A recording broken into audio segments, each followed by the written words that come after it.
हाय है कुल कायनात खे तू रोज़ी पयो रसाई मुहिंजा अल्लाह साईं है कुल कायनात खे तू रोज़ी पयो रसाई चो मुहिंजा अल्लाह साईं कायम तुंहिंजी कुदरत क़यामत जे ॾींहं ताईं चो मुहिंजा अल्लाह साईं मुहिंजा अल्लाह साईं है रहंदो न को शहंशाह रहंदी न कहीं जी शाही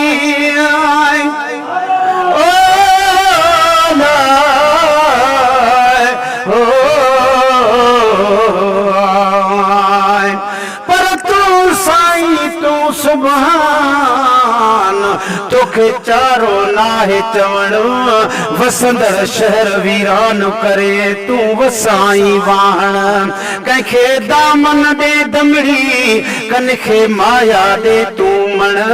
कंखे बेकन बख्शे बकरीअ जी कनखे धणी दे तू धण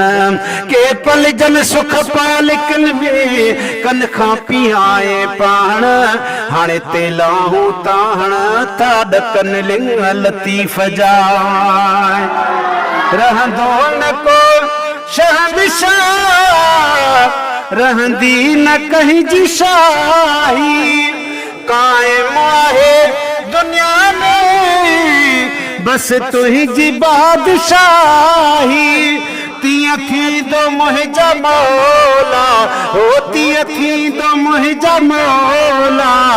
जियां तू करीम चाहीं चओ मुंहिंजा अल्लाह साईं चओ मुंहिंजा है कुल कायनात खे तू रोज़ी पयो रसाई मुहिंजा अल्लाह साईं मुहिंजा अल्लाह साईं हिक रात गोठ हिक में हिकड़ो योड़ो पारो किथे गाय जन था सहरा किथे आहे रोजरारो सब जोड़ जग जी मौला सब जोड़ जग जी मौला तू ही तो पाण ठाई मुहिंजा अल्लाह साईं मुहिंजा अल्लाह साईं कुल कायनात खे तू रोज़ी पयो रसाई चो मुहिंजा अल्लाह साईं ॾाढा चो मुहिंजा कन वट तबाग बंगलो आहिनि किरोल कारियूं कन जे मथे ते मालिक